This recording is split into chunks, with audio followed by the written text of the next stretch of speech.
There we go. All right, here we go. Oh, guess what? It looks totally different, and we are live. We are. So we did it. So it's a few minutes after our typical go live time, but you know what? I am so thrilled to have Marki Lemons with me today that it was worth the delay to get our technology squared away, right? Woo! Oh my gosh, girl. So, and I have been able to learn a lot more about Marki in our time together, and I have just been nothing but just amazed at everything that you have on your plate, the things that you're doing, and the value you continue to provide the real estate agents in your network. And your network keeps growing because not only are you a 6-time best-selling author, an international speaker, you've been a real estate agent and a realtor for years. You're now the moderator for DMAR's, or I should say Drive with NAR podcast. So which really just speaks to, I think, in volumes, the respect that you have from the community, the way that you continue to lead positively and abundantly and support those who are coming in beside you. And Marki, you are also, like, probably the biggest accolade I could even give you is you're a speaker at the next big thing. Yes. So Miss Marki Lemons, thank you so much for joining us on the live today. Thank you so much for joining us at the next big thing. Why don't we talk a little bit? I know our topic, you could talk for hours and hours about all the things that you're doing. I know our topic is social selling made simple. Talk a little bit about that, maybe your experience. I know you were doing social before social was a thing. Talk to me a little bit about how you're attacking this and the value that you're going to bring into our participants. Well, thank you for having me this morning. I am your girl, Marki Lemons-Ryhal, real estate keynote speaker, 6-time international best-selling author. And when I start thinking about the social selling journal, right, I also have a podcast, Social Selling Made Simple. I was social before social media came about. I am a social butterfly. However, back in 2006, I was reading the then profile of buyers and sellers from the National Association of Realtors. And it told me that in 1995, 2% of consumers were leveraging the internet as a source of information. But when I was reading this report, I also was at home on maternity leave with my youngest son, and that number was 80%. And I knew that I needed to leverage social media and technology and hang out online where people are hanging out, right? It's the new hangout. So when we start thinking about social selling, yes, a lot of people aren't social. But if you were to go to Facebook or Instagram right now, you can learn something about a person that is important to them. And as real estate professionals, we need to understand our target audience. And I tell people there are 4 platforms that I deleted last year. And let me clarify this.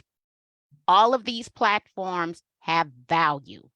Any realtor can make money off of these 4 platforms. But the issue I have with the 4 platforms, and here is the little nugget. It is not the preferred destination of my target audience where they feel free to tell you their business. So I deleted Twitter, Snapchat, TikTok, and Clubhouse because my target audience is 70% female, with the number one age bracket being 45 to 54. So when I'm talking and doing anything in life, oftentimes I am mirroring my audience, but keep in mind, I am my audience. So it has become easier. I had to grow. I've been in real estate now since 1999. So if we were to go back 23 years ago, right, I was not my target audience. My target audience was older. But now every issue that my target audience has, I have it. Either we happily married, or we're disgruntled and married, or we're divorced, right? We have adult age children. Half the time we don't like them. So I am talking about all of these things to be social, to build a sense of connection with the people in which I'm doing business with. So I make my life about women age 45 to 54, and I talk about what's important to them.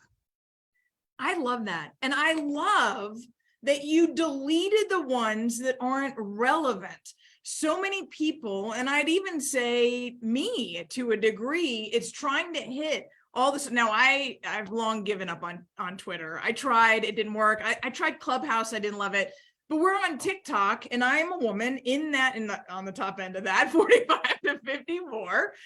And it's, what am I looking at? Where am I spending time? What am I doing? My kids are scrolling through TikTok. I'm not. So what am I doing? And the problems I have and the concerns and the conversations, this is so relevant and so important to understand your target market, especially in this market when there's so much noise going on in the media. Well, and here's the thing. I'm not trying to hard sell anyone, right? I'm building rapport so that I know about a person online before I ever meet them face to face. But then when I meet them face to face, I'm able to say, hey, congratulations. Or how does your child like so-and-so college? Or I know that your child just got accepted. Like, we're getting ready to go into college acceptance series, right? There's going to be a whole series of college acceptance letter. I meant season, right? And so now I'm clear when I go to NAR legislative meetings, anyone who has a child or grandchild going to college, that is going to be a subject in which we're going to discuss because it is important to them. But I want to come back to our target audience. I'm clear where my target audience spends the majority of their time because I understand who my target audience is. We're talking at the time of the year that every real estate professional needs to work on their business plan. But not only am I online where they are, I'm going to also physically put myself where they hang out. So a lot of times people want to be on TikTok because they want to attract a younger audience. I don't want to attract a younger audience, okay? I want to come home. We had a discussion about this. I'm going to get my 7.5 hours of sleep. My knees don't allow me to drop it like it's hot anymore, so I'm not trying to club and hang out with younger people. But if we were to break down the economics, people who are 20 years younger than I, on average, cannot afford to buy or sell what it is that my business plan says that I should offer them, right? I am in a few weeks actually going to go to Florida to become a certified divorce specialist because my friends are getting divorced. And at my age of getting a divorce, right, it's likely not going to just be one real estate transaction. Like, if I was to decide to divorce my husband, Stephen, we're looking at minimum of 3 transactions, right? Because we would sell this house because my next husband wouldn't want to come live here, and neither would his girlfriend. I'm not living in Marki's house. I don't blame you. I wouldn't either because I got spirits all up in here. Girl, I would hunt her little butt, right? So they're not going to live here. We're going to sell this. Well, we have equity in our home. We've been here for 12 years. That means we're both going to go and buy another place. That's 3 transactions. Let's not talk about second homes, right? Let's not talk about investment property because that's what people in my age bracket do. Yeah. So I want the higher price point, and I don't need to be on TikTok with the younger audience because likelihood is they just simply are not at the point in life with promotions, growth, additional degrees to afford what it is that I want to sell. And I do know, because the audience of the next big thing and the real estate agents that we work with, all ages, right? I mean, we have real estate agents who are brand new to the industry that are young themselves, who are attracting their sphere, who are their age. We have men who come and join us who are building up their sphere, their age. I love what you're saying, but I really think, and I'm sure you do too, this is just you knowing who that target is, whether it's exactly like you or something different. All right, you've got something. I do have something, right? So right. That's my son, Skylar. Skylar is 26 years old. He's a second generation realtor. If I was to look at the people who I've recruited, I will tell you that at least 5 of them are under the age of 30. For me, it is easier for me to mentor the next generation to do what it is that I'm doing because they would actually derive more joy from their occupation. So I'm not saying they're not valuable. What I'm saying is we need to understand who our target audience is. So do I go to brunch with the younger folks? Yes, but I still need to come home and go to bed, right? And so I am consistently mentoring the next generation of realtors. I even have the Marki Lemons-Ryhal Education Advancement Scholarship through my local association to help pay for the next generation to become a realtor member, because one day I do want the ability to retire, and I understand that I can keep my license for life and earn a referral income. Only way that's going to happen is to cultivate and develop the next generation of people. And guess what? My son just sent me his new TikTok video that went viral. He needs to be on TikTok. Right. And look, him and all the other young ones I have, they're all on TikTok. Yeah. So it has its place, right? Absolutely. And everybody thinks that we all have to do business the same identical way. I am a proud Chicago 5th generation entrepreneur. My family owns Chicago's second oldest Black restaurant. My grandfather has been inducted into the Barbecue Hall of Fame because my family has sold more pork ribs than anyone else in the city of Chicago. I am an entrepreneur. I'm looking at my bottom line. I want to know what my return on investment is. I want to be financially eligible to retire at retirement age. That means that I have to think creatively and outside of the box. A lot of people aren't thinking about cultivating the next generation of realtors in order to earn a referral income to keep their license. I already earn I earn an average of $60,000 per year on referral income. Imagine if that was my focus. Right. Right.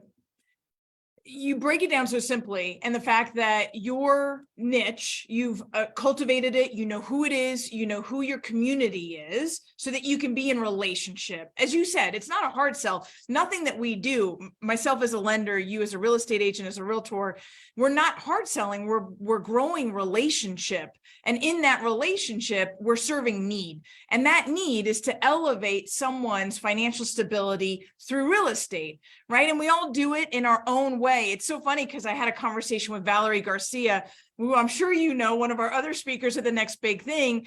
And she's leaning into, I should say, being a weirdo, right? It's the same thing that you just touched on, knowing who you are, leaning all in, and being that independent individual that stands out in kind of a sea of mediocrity, or maybe normalcy is a better word. So, and you do that in social media in a way that you make it simple. It's not about following the clicks or the hashtags or doing the things, which I'm sure you have all of that strategy too, but it's how do you simplify it to reach your target, to have communication and relationship in a way that's meaningful, which is, I love it. And that's social selling, right? It's social selling. Yeah. And one thing that I encourage my fellow realtors is that secret agents don't get found. So do I post consistently on social media? Yes, because I don't ever want anyone to act like they don't know what it is that I do for a living. That then means that I'm not doing the marketing and sales aspect of being a real estate professional. But they cannot say, hey, Marki, I didn't know what you do. No, they're referring me business because they do know what I do, because I'm consistently reminding people what it is that I do, but not with a hard sale. And I know you have several podcasts. Can you go through a little bit? Where can people find you between now and the time that you're going to be with us at the next big thing? Well, guess what? I'm the only Marki Lemons in the world. So if you spell my name correctly, you will find me. Marki. Last name Lemons. I am the host of Social Selling Made Simple podcast, as well as the new moderator for Drive with NAR. Man, you are a dynamo. You are thank you. energetic and exciting. And above all else, you are exactly who you are. And I love that. You came in just swinging. I mean, I think you said one of the things that you said before we even got started is, yeah, I'm all these things, right? But when I get home, I'm a mom and I got people asking me for dinner and where are my socks. That's it. That's it. It's That's just it. like, and I was like, yeah, a lot of that's going on in our house too. Yeah, that's it. They don't care nothing about who we think we are, what our resume says, what our profile says, the last award we received. They want to know, woman, what is for dinner and where are my socks? That is the number one question I get asked at home. Marki, well, we will see you soon. We'll make Yes. sure that everybody's got the links to your podcasts, both of them. And I cannot wait to share you on or share the stage with you. Hello. Likewise. Well, you have a great rest of your day. For those folks that are joining us on Facebook, have a great rest of your day, your week, and we'll definitely see you very soon. Make sure we'll also put the link to the tickets. Make sure to get your ticket to the next big thing, and we will for sure see you there. Bye-bye.